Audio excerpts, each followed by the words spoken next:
Well, welcome back, everyone, to the Dungeon Masters Block, the place where we come to talk about, you guessed it, the Dungeon Master, the most important person in the game. I'm one of your hosts, DM Chris. And I'm your other host, DM Neal, aka Jote Moniac. And today, we have summoned forth not one, but two guests. We have both Michael and Tom from the RPG Academy, because we want to talk more about wizards. It's a huge portion of the game. In hindsight, it's a huge portion of the player's handbook because it's all taken up by spells. Yeah. And you can never talk too much about wizards. No, but this time, instead of good wizards, we're going to talk about evil wizards, how to add them to your campaign.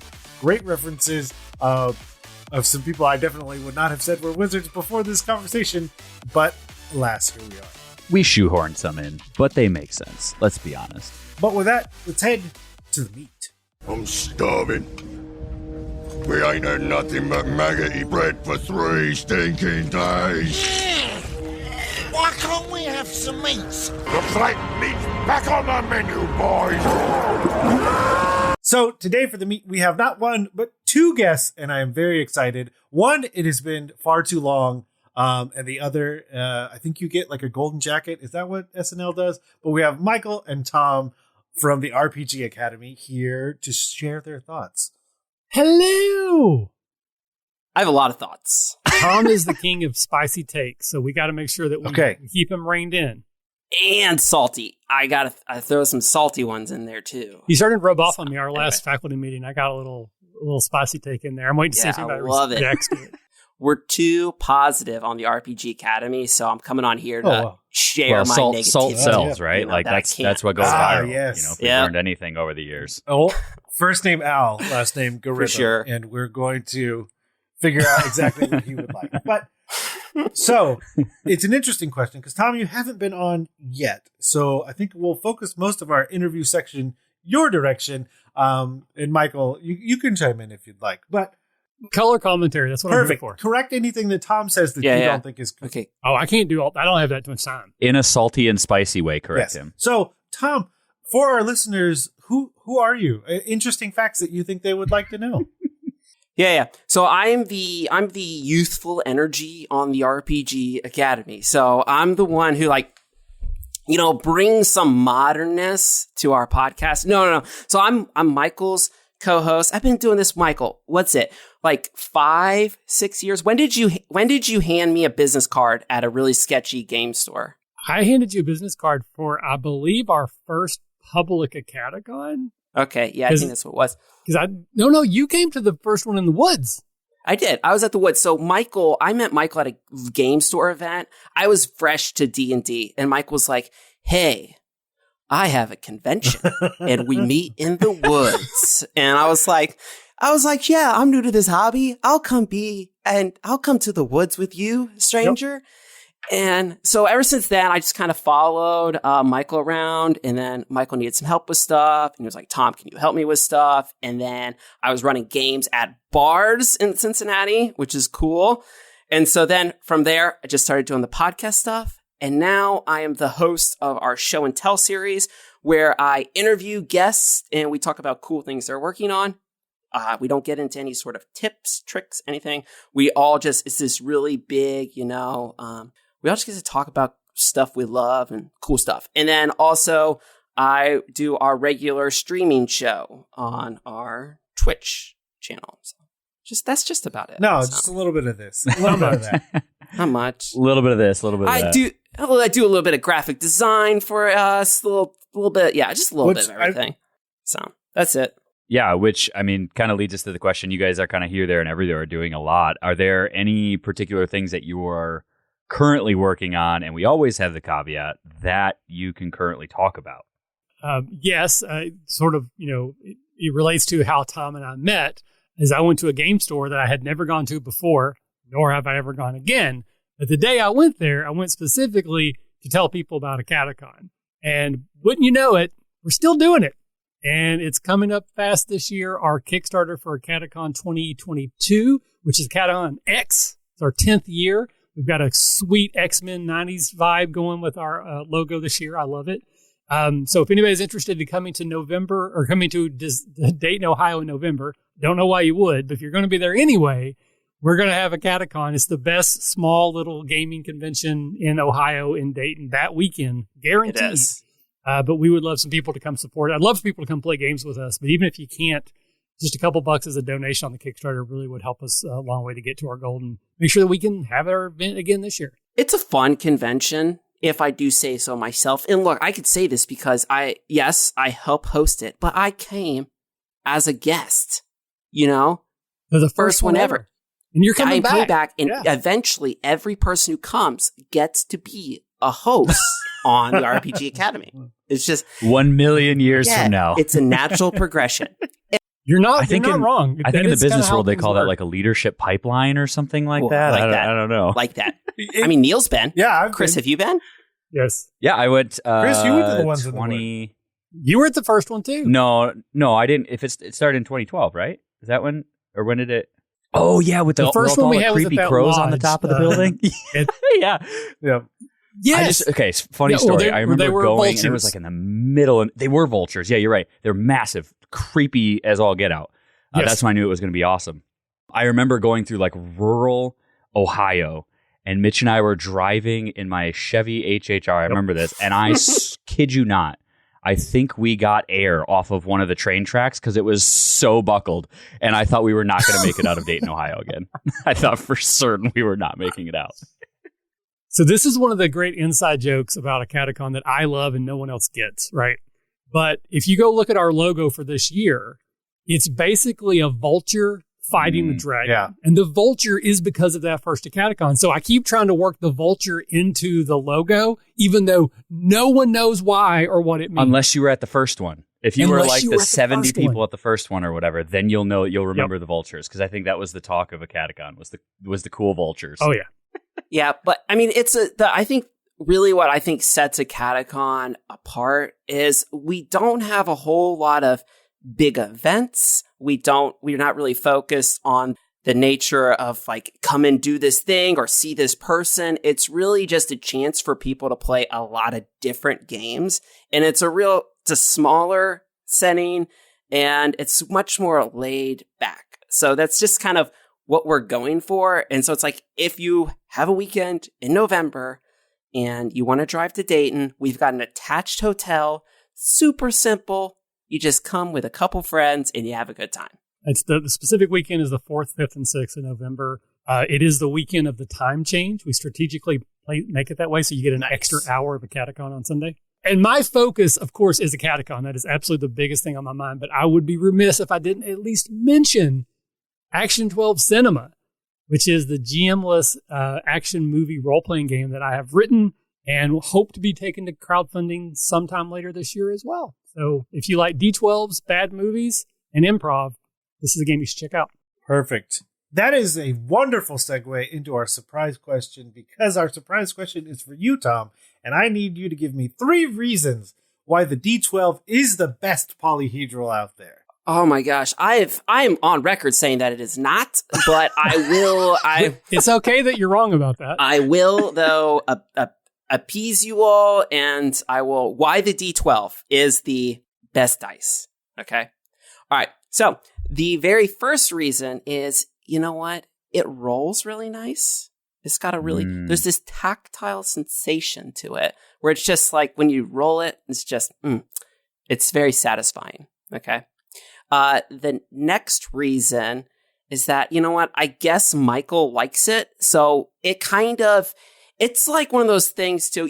All right, you guys have pets, like, kids, they have their favorite toy. And Same thing. Yeah, exactly. So if you let them have it and use it, it kind of makes them a little bit happier. So Michael can use the D12 and he's good to go. It brings you joy. Yeah. Brings you joy. Also, all right. I've got you. No, so the third reason is that it makes the best D4. Oh, okay. You just divide everything by 3, right? Yeah. You know what? No. They take the form factor of a D12 and write 1 through 4 3 times on it, and it's perfect. I have some of those. They do the same thing with some D6s as well. I've got some of those where, So D12 is it's a good medium for other dice that matter more. So, and if you're making a dice tower, it is nice for the base. Ooh, it's solid. Yep. Oh man, building tips too. Yeah. You guys had a good podcast. To get bored. The dice stacking podcast. That's right. That question was definitely not picked for any specific reason at all.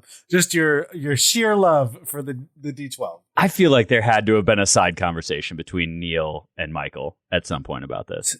Definitely, which is a perfect segue into evil wizards. Evil wizards. Yes. So we have talked about the wizard previously, but one of the things that we realized, one, is that Michael and Tom definitely wanted to talk about the wizard. Two, we did not talk about that at all, which I find interesting because it is such a prevalent trope in movies, TV, games, and everything like that. So like your go-to big bad can easily be a wizard. And there's a lot of things that you don't get to do as a good wizard. Namely, most of the spells are kind of evil just on their just base level. So then if you have the option to be bad, a lot of the spells really do open up in a new and interesting way. Because, a lot of them are just downright awful. Yeah, I mean, who wants to do blood magic when you're a good guy? Like, right. So, pop quiz, Neal, most famous evil wizard. Because she is a novelist that has gotten $1 billion, I have to say Voldemort. Wrong. Chris, evil wizard. Most famous evil wizard. Ursula from Disney. Nope, wrong. Oh. Tom. I was going to say this for later, but Willy Wonka, and I'll explain later why my reasoning is Willy Wonka. Okay, it's clearly Gargamel. I was going to say Gargamel is the most evil wizard. He just wants to eat those blue little people. Right? But wizards make the perfect foil for any sort of role-playing game party because they don't care about like societal norms. Just by the fact that they're wizards, they are seeking power through mysterious ways. So they're going to do whatever they can or need to gain power. So it makes them a perfect foil for a low-level campaign, all the way up to an epic level like Saruman is not the most famous evil wizard. It's Gargamel, but he's up there. Voldemort definitely would be on the list. Ursula definitely would be on the list. Well, I'm sure there's a bunch of them, but again, remember Gargamel's the most important, most famous. I always think of evil wizards, and I think you're, talking about it gets me thinking more about this. Is like there's a level of when you know so much or you have so much power, everything just like their morality just kind of like sifts away, just floats away at some point, And I think like I just imagine these wizards doing this circular logic in their head all the time to like either make sense of why they're doing something, to ethically make sense of it, or to just say, this is how the world works, and I'm just gonna use blood magic on all these poor little Smurfs, and if you want to think about it in big terms, you could even have a wizard who's clearly doing evil things, but in their head they think they're doing the right thing because they have to make like this thing has to happen because that's going to be the cornerstone of a great environmental change or societal change. And so they're doing evil to try to do good, but they're still doing evil because, like you said, they don't see things as cleanly as maybe someone like a dumb barbarian does. Yeah. Well, and you think of like people like Thanos, not actually a wizard, but like that sort of logic happens all the time of like, well, the universe has become too overcrowded. And so in order to put it back right and make it stable again, I have to get rid of half of all the living things, like clearly morally and ethically wrong and genocide on so many levels. But also it's like, I could see why he would get to that point, like that's the sort of jumping through hoops that you do. Drastic problems need drastic solutions. He became a wizard eventually. He just had enough magic items by the end. Exactly. Yeah. It's one of the things is you talk about wizards, they have so much power or they have all this knowledge. The problem with evil wizards so often is because of that, we'll fall into the trap of like, what is their motivation? And so often it is their motivation for being evil is more power or because I want to destroy everything. So like Thanos or even latest season of Stranger Things, like why? Just so to destroy everything? Like, so I think with evil wizards, you gotta really nail down like what are they trying to do? And if you're gonna use them, just be careful of not always falling into that trap of like ultimate destruction or ultimate power. Make them different. The other thing to think about is also your evil wizard doesn't need to be, 10th level casting or anything like that. They can certainly be evil at the lowest of levels. Again, like I mentioned, a lot of spells are really terrible based on their application. So one of the ones that an article I recently came across was 10 spells that make you a bad person. And tell. Number 9. Is it when you spell there wrong? Yes. Yeah. So you're a bad person. Just grammar. You forgot the apostrophe RE on your. That's the spell. Just grammar. No, number 9 is heat metal and in parentheses, shake and bake. Because technically, unless something happens and you choose to do it on someone with plate mail, they can't get out fast enough and they just cook and die inside of their armor. In like the worst way possible. I'm just like, well, I hope I don't use that, and I certainly hope my players don't use it ever, because that's just awful. I love that. I saw another one. I don't know if this one's on that list too. I saw an example somebody used where they created water inside of somebody, basically overhydrated their cells, and that comes to on Reddit all the time. Can I drown someone with great water? Exactly. No. So the list goes on and on, especially with the ones that I would just caution even a bad wizard not using, just because it puts your whole table in a weird spot of basically gesh or gaius, whatever version you want to say, or glibness, where you're just like making them do things that they wouldn't want to do with zero agency on that process. See, like a mild version of that, where I feel like the player still has the chance to get out of it, is teleportation circle, where the example used to harken back to your water idea was they have the person stand on the circle and then they turn it on, but it's just to like the plane of water, and then they just drown and die. Yeah, the one they have in there, Neal, I looked it up. It says sending them to the elemental plane of fire, where they basically combust immediately. Yes. Wizards, I think one of the things that makes wizards so great as bad guys, but then also it doesn't matter what system really, people love playing them because, and I think Michael, you've said this too before, where you have so much utility and you can do almost anything you want, like with the mechanics, as long as you're creative enough with it. My go-to for why I play wizards is I like overly complicated solutions to simple problems. Yes. Again, the problem is there's an orc in front of me, but rather than stabbing it, I'm going to teleport them to the plane of fire. I'm going to teleport to the water plane on top of them, because it's a more complicated answer, but it's more fun to implement. And I'm going to polymorph them right before that. Oh yeah. But not into a fish. No. Yeah. All evil wizards also, like, you think about that whole idea of like overcomplication. Magic is complicated, and all good evil wizards have really complicated plans. All right. This harkens back to my previous response about like Willy Wonka. Like, his whole idea is where he, instead of just, interviewing people and finding the best candidate to take over the chocolate factory, he's like, I'm going to, change my manufacturing process and insert several golden tickets. I'm going to bring all these kids in here, and I'm going to do like a pre-Hunger Games kind of thing where they're just going to go to town, and whoever is left is my successor. Or even like Emperor Palpatine, who's like sci-fi wizard. He's like, oh yeah, you know what? I'm going to be duly elected as a senator from Naboo, and eventually, I'm going to... Spoilers, dude! Spoilers! I'm sorry. And then eventually, I'm going to become the Senate, and it's just...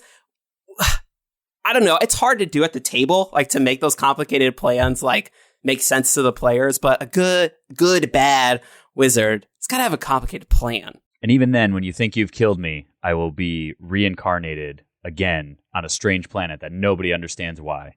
It was just a simulacrum. Yeah. Oh, the other one, long-term plans. I mean, also, can we talk about the fact that clearly Willy Wonka was the original and more aptly named Hunger Games? Because like 3 of the kids got out because they were too hungry. Yeah, hey, it's true. It's kind of on the nose, but yeah, it works. When we talk about how how Grandpa Joe was a POS. Oh yeah, he was laying in bed for 40 years. He wasn't working. He wasn't contributing to the family. And then he's like, "Oh wait, a chocolate factory? Actually, I can walk. Thanks." Millions of dollars. I can move. I'm magically better. That's the solution to every problem. Golden tickets. Yep. Golden tickets. The other one I think of is like having that long-term setup, like having that twist at the end.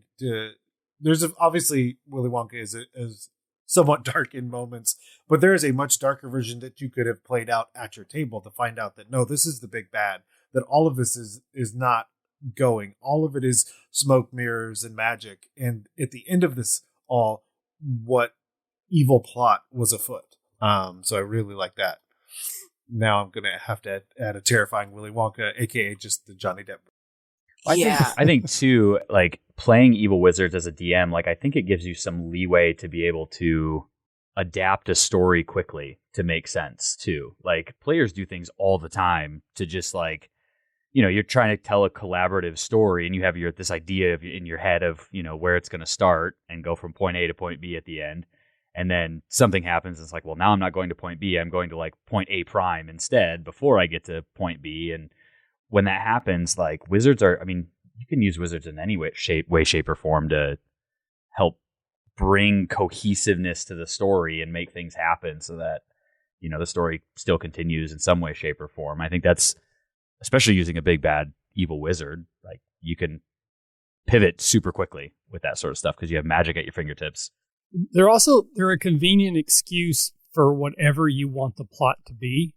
Because, you know, like Tom was saying, like they have these very complicated, elaborate plans that may take, you know, generations to completely fulfill. So if you just want to do like a weird, silly one-off adventure, you can just tie that into your big, like they did that for this reason because they needed in 2 years this thing to happen. So whatever you want them to be doing, you can circular logic retrofit and go, oh, that was part of the wizard's complicated plans that you won't understand until you get to higher level because I haven't made that up yet. And sometimes the players will make it up for you. Yes. And they sound brilliant. Like when they sit around the table, go, well, clearly what's happening is this. And you're like, oh, really? Yeah. Jot you're right. Down? Yeah. Also, Magic Jar. Magic Jar is the reason that the Willy Wonka is trying to find someone and then replace their soul with the Willy Wonka soul. And then they're going to take over that child and live the rest of their days. Whoa, hold on. All right, hold on here. What is Magic Jar? So Magic Jar is basically like if you have a jar that has no soul in it and you cast Magic Jar on someone, their soul will go into the Magic Jar. If there was a soul in the jar, it will then go into the person. Okay, that's like something that no good player should ever have. Oh, that's on the list of if you use these spells, you're a bad person. Yeah. Mm-hmm, mm-hmm. It's like Freaky Friday and 13 going on 30 or whatever all over again. Like that's what was happening there. Yeah, I see like there's the whole section of like the monster manual and the player's handbook. They kind of do the same thing where really some of these monsters maybe aren't even really monsters and really shouldn't be used in that way. In the same token, there are all these spells that really should just be used by your players. Those are bad spells. I mean, that's kind of a different topic, but I do actually think that there should be some spells that are just, these are the spells the bad guys use and the players don't have access to them. But at some point they got codified from a book that they were, you know, inspired from or something. But yeah, I think there are spells that just don't really make sense for a hero to use, but I guess you play your game however you want. I like to play heroes, but I also like to play wizards who kill people. So I don't know. I'm conflicted, I guess. I'm morally gray. He likes to use D12, so what do we know? I love the D12. It is absolutely the best polyhedral. You're just like a regular old D&D player, because all D&D players, they make these characters, and they're like, yeah, we're going on an adventure, but then they have no bones. Like, they will, like, absolutely just, like, totally just kill, like, NPCs. Like, they just will. It's like if they're, like, a minutia of evilness in a guard. Like, oh, you know what? Dude's dead now. That's because you don't understand my grand wizard plan. In like 20 years, it'll make sense to you. Gotcha. I think one key thing, and I was thinking about this when you were talking about like the magic jar, because it's like, to me, that's an object. I think an evil wizard, they need a power source, something other than themselves that the players can take away in order to remove their power. So it gives you some more options. I think like Sauron, he's got, you know, the one ring, Voldemort's the Horcruxes. The Horcruxes. Yeah, those things, Willy Wonka's factory, like these things that like, if you take them from the wizard, their power is diminished or gone completely. Well, it works in a really good way to be the thing that you can do, because I think that's what you set up, this larger than life character that you're up against. I mean, so Thanos, who I've now established as a wizard. Once you take the Infinity Gauntlet away, and in the comics, like that's what ends up happening. He feels so powerful that he feels like he's going to transcend basically to godhood, but forgets that at the end of it all, the only thing that allowed any of this is the gauntlet, and isn't paying attention, and someone takes it. It's Nebula, who then puts it on, snaps back 24 hours. The comics is way more complicated even than the films. You mean it wasn't Iron Man? Come on. No. We didn't have a helicopter. It's like, it's very, very different. No time travel, no nothing. Yes. But I think there's also a couple other avenues. I don't know if anybody's familiar with Dark Sun. I don't know it very well, but I do know there's an aspect that all magic in Dark Sun like despoils the land. So casting a spell at all, not only does it do the magic, but it also like sucks life energy from the world around you, and which is why the Dark Sun planet is mostly a desert, and it continues to get more so. So with just, certain settings or just some shifts in the lore, you could just make magic inherently evil and act to do it at all, and then see how people interact with it. Yeah. I think to go back to Tom talking about the wizards having some sort of object they get their power from, the thing that I think I love about, the story of Harry Potter and the Horcruxes, or, whoever has these powerful objects, is like at some point in their life, something happened that made them either receive that or cause them to be evil. And if it's hidden away somewhere, you have to like backtrack through their life and learn the story of the evil wizard, And there's a lot of ways that you can like humanize those characters. I think the best bad guys are ones you can relate to and still say, that's still not right. It doesn't make it okay that you're doing these things, but like, you're wrong, but I can see how you got them. Right. Yeah. And like, even in D&D, like you can do that so well with being able to tell those stories, that I think, a powerful object that they received at some point, trying to figure out who they received it from. And you have to track that person down. And then you learn more about there's just so many of those elements of an evil wizard that, like, again, a barbarian with an axe, you're gonna be like, okay, he got that axe from a smith somewhere or something, not as cool. I think we don't humanize. It's a good point that we really don't humanize wizards, even in like pop culture. You think like I think Star Wars is that easy example, being like space magic, with the Emperor Palpatine is not relatable at all. He's just the bad guy that you hate. But you think about Darth Vader, who really isn't.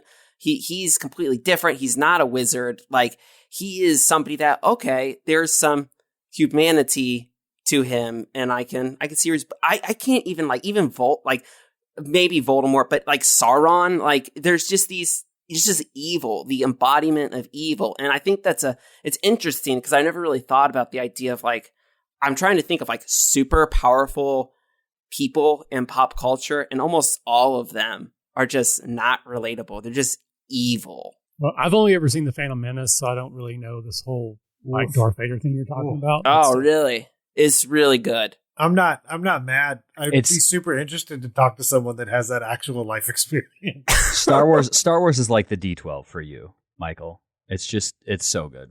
Oh, okay. All right. I'll have to look into that then. For sure. Well, that's a monumental task these days. Oh, God. So the other question I was going to ask is, are there, because now we're talking about pop culture, are there times that we've used wizards in our games, like as kind of the big bad, and like how has that gone? Is the next question I want to throw out there. Michael, do you use wizards a lot? I use wizards a lot as the bad guys. A necromancer kidnapping children from a small village and take them into the swamp is a great first level adventure. A 20th level divination wizard who can see the future, and that's higher level. I've used somebody that I've stolen from popular media, but yeah, again, wizard did it is almost like a D&D trope for a reason. If something you can't explain, it was a wizard behind it. So whatever you're trying to put together at some point when the players are like, okay, none of this makes sense. How did we get from here to here? You're like, oh, well, wizard did it. Makes sense. And you move on. So for me, I have a big problem with my games as I fall into a single trope in like 90% of my games. And anybody who's played a long-term campaign will tell you that almost every big bad at the end of my campaign is a vampire. So it's just like, that's just what they are. So I mean, yeah, you could like Strahd in 5e uses a wizard spells and everything, but I wouldn't call him a wizard. But I do use a lot of wizards for like mini bosses. Usually if there's any sort of mission or adventure, I always have a wizard who is kind of in control of whether it be, goblins or these orcs. There's always a wizard that they have to fight because wizards just kind of open up combat for you in D&D so much. So even though I usually don't have these big grand plans for like wizards or these magical schemes, I throw them in purely for the utility of having them there and making the game more interesting. So that's what I use them for. Yeah, I'm currently using one for the big bad in the campaign that we're at, and it's super fun. Like every time he shows up, he either has a different creature that he's called to him from the other plane, or he has a different item, or he's changed form, or like something like that. And it's just, it keeps the players on their toes of wondering like, oh crap, next time I see this person, what's going to have happened to them? Like it's been a couple months since we've seen this person last. Are they going to be more powerful? Are they going to be the same powerful? Are they going to have a different creature that they've called from some plane of existence? Are they going to have a different item that they've found? Or, there's just so many possibilities that I think has been really fun.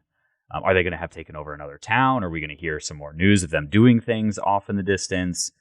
It's super fun just to keep players on their toes with how are they going to have changed this next time? Because there's so many possibilities for the way wizards can change so quickly. I also like the idea that they could have not realizing it's the same person for a long time. Like they're fighting the wizard in different forms, and then it's not till much later that you realize that this was the same person every time. They just were shifting the shape or using illusion magic or something, or a magic item, and then only way later they realized every time it was the same opponent. Yeah, I think if you're going to use a wizard, you kind of, we've talked about a lot of things, but I think the things that you got to ask yourself, like I would say like a couple questions is your wizard that you're going to use in your game, like what do they want? All right, and make it something that's not like ultimate power or ultimate destruction. And then I would say like, where does their power come from? So Strahd, is it his coffin or, Vecna, or like, what is their thing that keeps them powerful? Or then I would even say, Chris, kind of what you were saying, how you kind of move your wizard around. Is your wizard, are they in a stationary location that your players have to eventually get to? Or is this a wizard that is bouncing back and forth in your campaign? And I would argue that you always want your wizard bouncing back and forth because you want your players to run into your bad guy so that they hate them. Or realize they got somewhere and they've already been there if they're trying to get the same stuff. And yeah, it's... Because I agree with you. I think there's something really fun about not purposely frustrating players, but like if there's this moment where it's like, oh, there's this wizard that's off in a tower somewhere, and we know we have to get to 14th level before we can actually storm the castle and beat them. It's like, well, now we just know we need to get to 14th level and then go through the maze of things and traps and all this, that, and the other thing. But like if you're kind of running into them in a cavern somewhere and you weren't expecting them because you were going after an item, and then you're like, oh crap, wish we wouldn't have expended all those spells earlier in the day. Now we have to face this person, Like those sorts of moments are way more, because you build so much more of like a hatred and disdain for that person, rather than like, hey, they cast a spell and, from 1,000 miles away and sent us a mean, hateful message in our heads, The scrying pool, it's like... Yeah.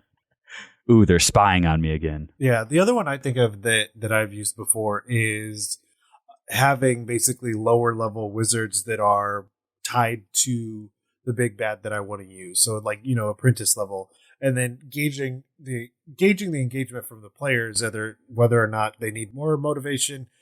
So the big bad is using those people, and the players are realizing that, so they're more prone to not like that character. The other thing with doing that is when it feels like you need to turn that off, you can just turn that off at that level.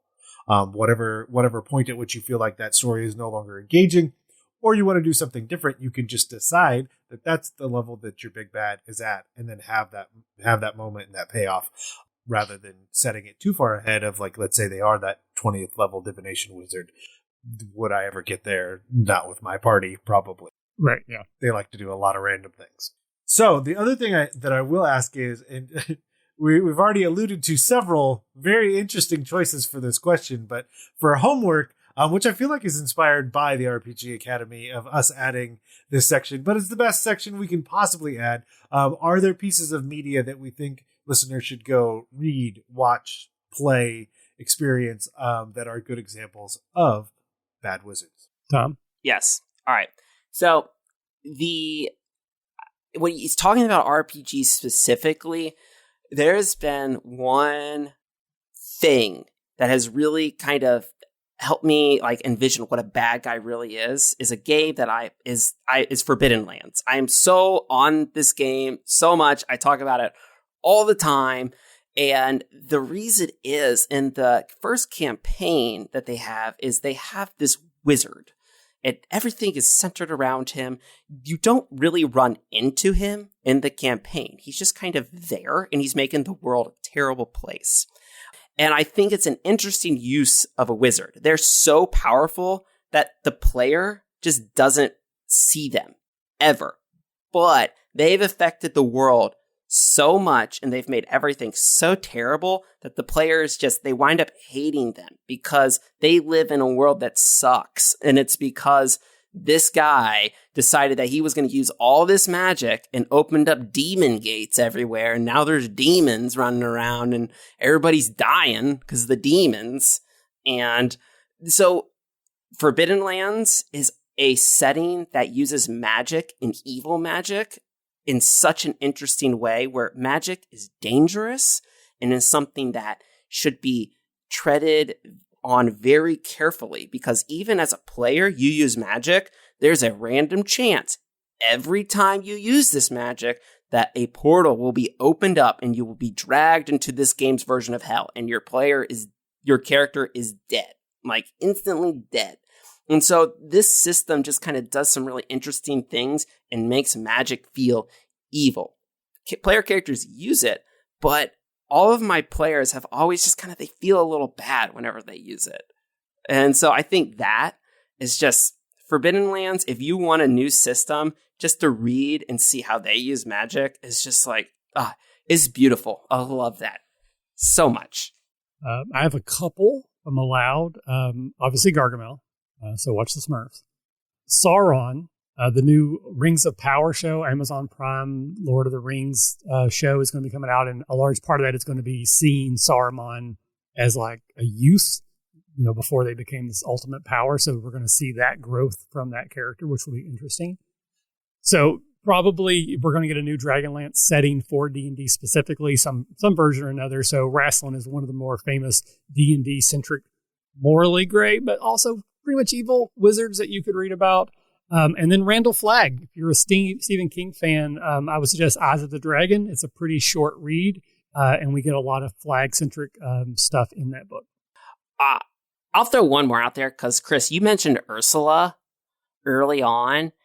I've got 2 young daughters, and we watch a lot of princess movies.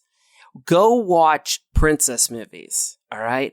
Because every bad guy is an evil wizard. Like, they just are. And their motivations for, like, evilness, they usually have so many cool motivations that we wouldn't really think about. Like Ursula, she's vain. Like, that's kind of, or like, I think of Maleficent is one of my favorite evil characters all time. All right, first off, she's just super cool, but then she's so freaking petty. She doesn't get invited to like the christening of a baby. So she's like, yeah, guess what? Now you are cursed because I didn't get invited to the party.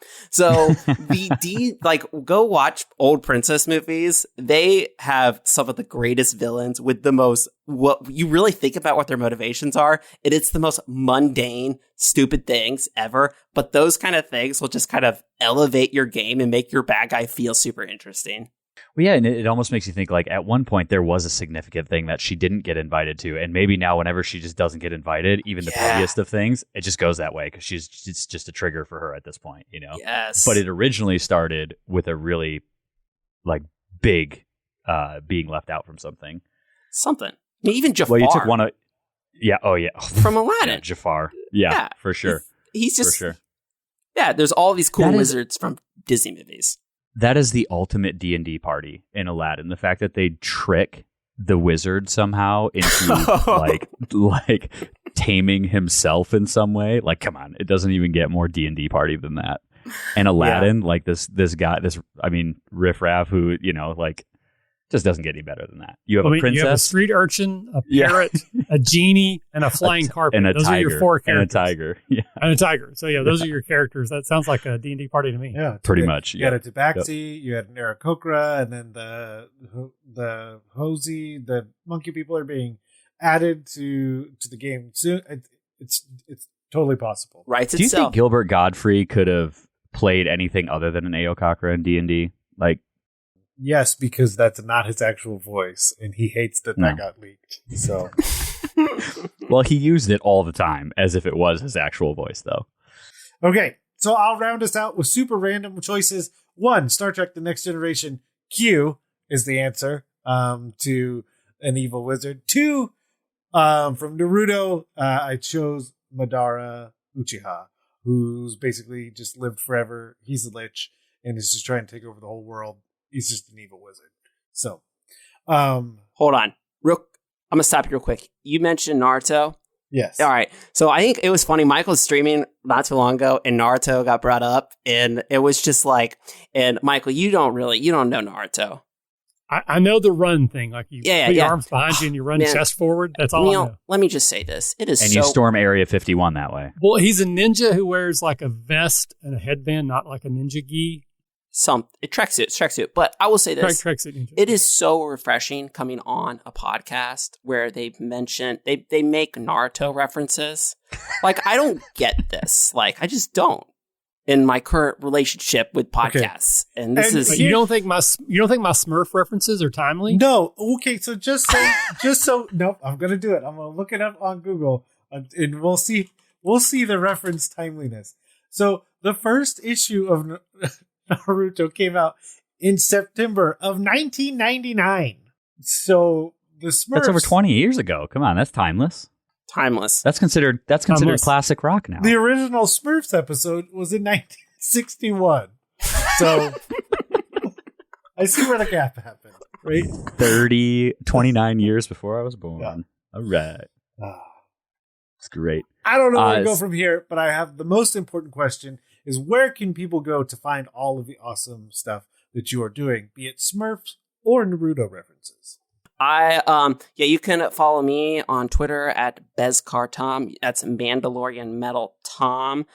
Our show and tell series is ramping back up on our podcast. So if you want to find out about new games, even like some different RPG tools, different things like that, you can subscribe to the RPG Academy to catch those episodes that I do. Excellent. You can find me at the RPG Academy on Twitter. It's where I'm most active. Our show has been around for like 10 years now, maybe 11. We have like around 1,000 episodes. So it can be a little bit overwhelming. So if you go to our website, which is therpgacademy.com, there's a big red like click button that says new, start here. And it pretty much breaks down all the different types of shows that we do and a couple highlighted examples of like a good example of a faculty meeting. This is what you're going to get. This is a good example of a show and tell. So if you are interested in hearing anything we do, that would be the place I would suggest that you go. And then the Catacon, catacon.com. If you go to the RPG Academy, you'll get everything, but that's our convention. I think that's probably the most important things. So RPG Academy on Twitter, rpgacademy.com, and then catacon.com. Well, both of you, thank you for coming on, spending some time, making some amazing references, because Willy Wonka and Thanos are evil wizards by the end of this episode, and I couldn't be happier. Fantastic. Thank you so much for having us. I really appreciate it. Again, both of you are very important to the Academy and to us personally. And again, you've supported Catacon. You've come to Catacon in the past. Neal, you've been on my other show about Smallville multiple times. So feeling the love here. Thank you so much. We're happy to repay the favor anytime you would want or need.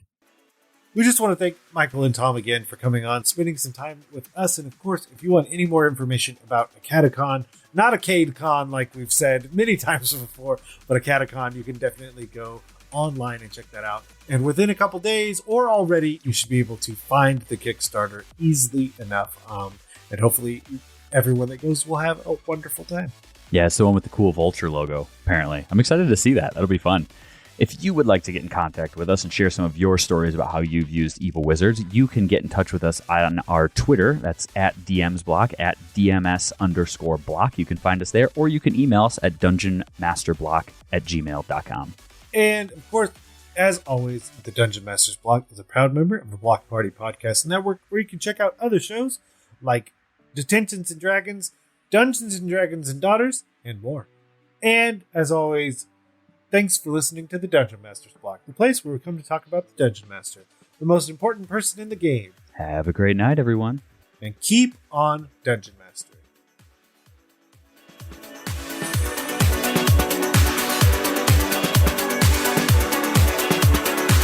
It's not inspiration, it's not wisdom, and it's bad advice. Yeah, you should dress up as Willy Wonka for your next session. I'm an evil wizard!